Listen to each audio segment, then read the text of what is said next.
जय हिंद, जय भारत। आज मैं डॉक्टर ए.के. तिवारी आप लोगों के सामने भारत में बढ़ते हुए पेट्रोल के दामों और घटते हुए पेट्रोल के दामों की गणित को समझाने के लिए उपस्थित हूं।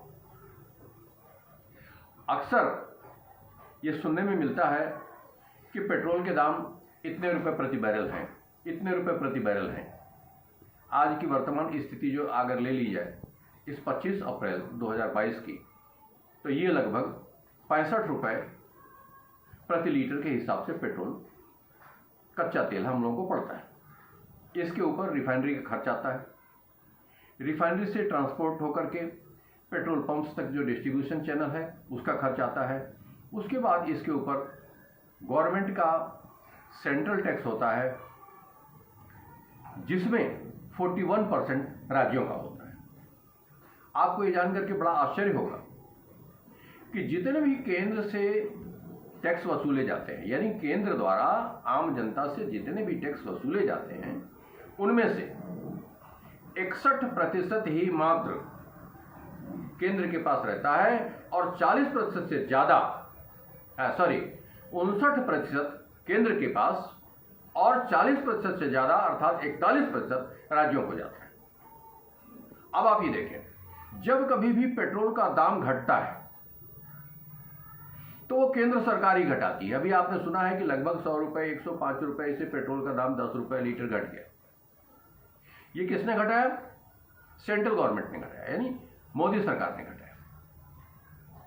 इसके विपरीत कांग्रेस वाले प्रचारित करना चाहते हैं कि अरे इसमें तो केंद्र राज्य का भी योगदान होता है। राज्य ने एक पैसा नहीं घटाया दोस्तों, किसी भी राज्य ने एक नया पैसा नहीं घटाया। अगर कहीं 2-4 राज्यों ने घटाया है तो वो है भाजपा शासित प्रदेश, जिन लोगों ने घटाया। तो ये पहलू आप लोगों के सामने स्पष्ट हो गया। दूसरा, तेल और गैस का बड़ा एक लंबा खेल है। कांग्रेस एक बड़ी सोची समझी राजनीति करती है इस देश के अंदर, जनता के हितों को नहीं देखती है। आज जो पेट्रोल के दाम घटाने पर केंद्र के ऊपर कई लाख करोड़ रुपए का बोझ आ जाता है प्रतिवर्ष।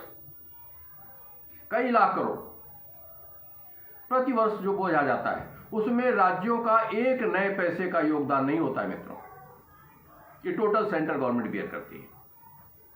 और आपको एक चीज और बता दें कि सेंट्रल गवर्नमेंट को अगर आप मान लें किसी परिवार के मुखिया और सारे राज्य उनके बेटों के रूप में मान लिए जाएं और बेटे निकम्मे हो जाए इन राज्यों के तरीके से, तो बाप कब तक इनकी जरूरतों को पूरा करेगा? कहां कहां से कमा करके किस किस तरीके धन जुटा करके इन नालायक बेटों को पालेगा? क्या इन नालायक बेटों का कुछ देश के लिए कर्तव्य नहीं बनता है?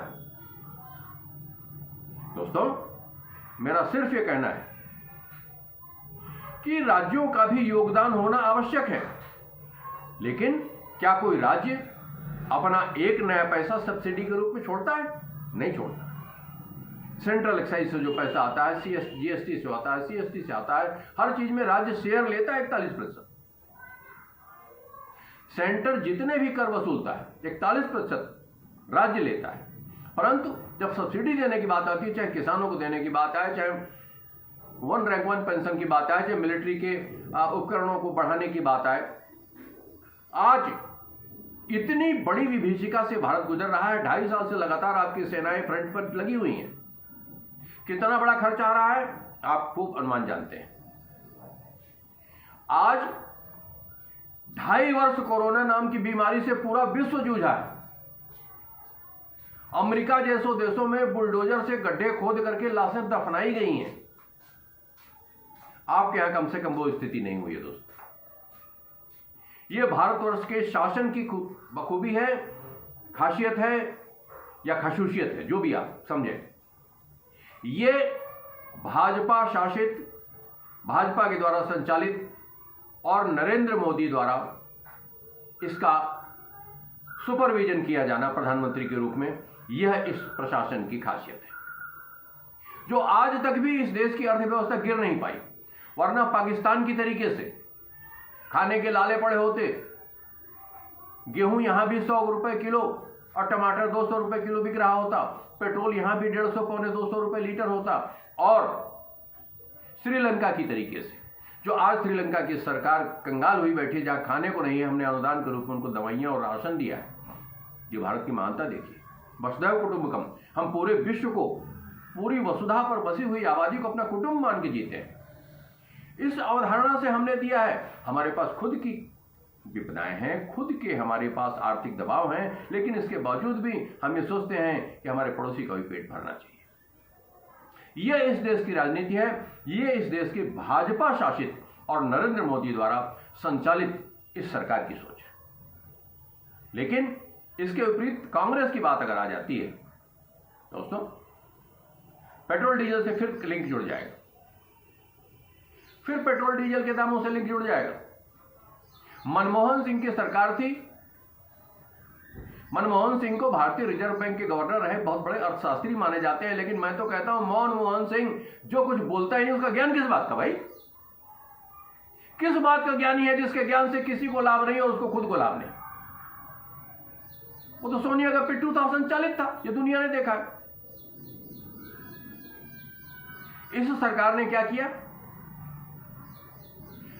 ऑयल बाउंड पेट्रोल और तेल कंपनियों को दिए बॉन्ड। क्या दिए? कि आप हमें इतना लाख, इतना करोड़ रुपए का डीजल या पेट्रोलियम प्रोडक्ट दे दीजिए, हम इसके बदले आपको बॉन्ड बना देते हैं। जैसे हम कोई बंधक पत्र किसी को बना देते हैं, बैंक से लोन लेने के लिए अपनी जमीन मकान के कागजात बंधक रख देते हैं, ऐसे इन्होंने लोन लिया ऑयल बॉन्ड के रूप में। दोस्तों, इसको ऑयल बॉन्ड के रूप में जाना जाता है, तेल बॉन्ड समझिए हिंदी में, तेल बंधक पत्र। और आज वह मोदी सरकार चुका रही है। उस ऑयल बॉन्ड के कर्जे को, तेल कंपनियों को मोदी सरकार प्रतिवर्ष लाखों करोड़ रुपया चुका रही है, और ब्याज उसका जुड़ करके जो लगभग दुगना हो जाएगा चुकाते चुकाते। इतना बड़ा घात आपके पीठ के ऊपर छुरा घोंपने का काम इस कांग्रेस की सरकार ने किया है। ये सदैव से देश विरोधी लोग रहे हैं। इनकी ना कोई नीति रही है, ना इनकी कोई रीति रही है। इनकी प्रीति तो जनता से रही ही नहीं। इनके कोई जात पात नहीं, इनका कोई धर्म नहीं। इनके परिवार में आपने नेहरू नाम की कोई दूसरा कीट इस पृथ्वी पर देखा? कोई ऐसा जीवधारी देखा हो नेहरू नाम का पृथ्वी पर? इससे अलग एक प्रकट हुआ, मोतीलाल नेहरू नाम का जिन्न बोतल से निकला। फिर उस जिन्न का एक पुत्र हुआ जायज, वो जवाहरलाल नेहरू, और एक नाजायज वो जिन्ना, जिसके चलते इस देश का बंटवारा हुआ। इस कांग्रेस के चरित्र को आप लोग जानते रहिए। मैं कभी कभी इस देश के ऊपर बहुत चिंतित होता हूं, तब बोलता हूं दोस्तों, अक्सर मैं नहीं बोलता। मेरी आवाज जाती भी कहां है? कौन सुनता है ऐसों की आवाज? पर दोस्तों, डॉक्टर तिवारी अगर राष्ट्र के बारे में 5 मिनट चिंतन करते हैं, तो मैं आपसे निवेदन करूंगा कि राष्ट्र के प्रति, राष्ट्र के कल्याण के प्रति, राष्ट्र के उत्थान के प्रति, राष्ट्र के विकास के प्रति, चाहे वो शिक्षा क्षेत्र में हो, चिकित्सा क्षेत्र में हो, इंफ्रास्ट्रक्चर के रूप में हो, या देश की विदेश नीति के रूप में हो, भारत की अर्थव्यवस्था के विकास के रूप में हो, हर विषय पर आपका भी चिंतन इस देश के लिए मैं आज निवेदन करता हूं कि आप भी इस देश के बारे में सोचकर सीखिए। शुरू कीजिए दोस्तों, आज से राष्ट्रवादी बनिए, देश प्रेमी बनिए, देशभक्त बनिए।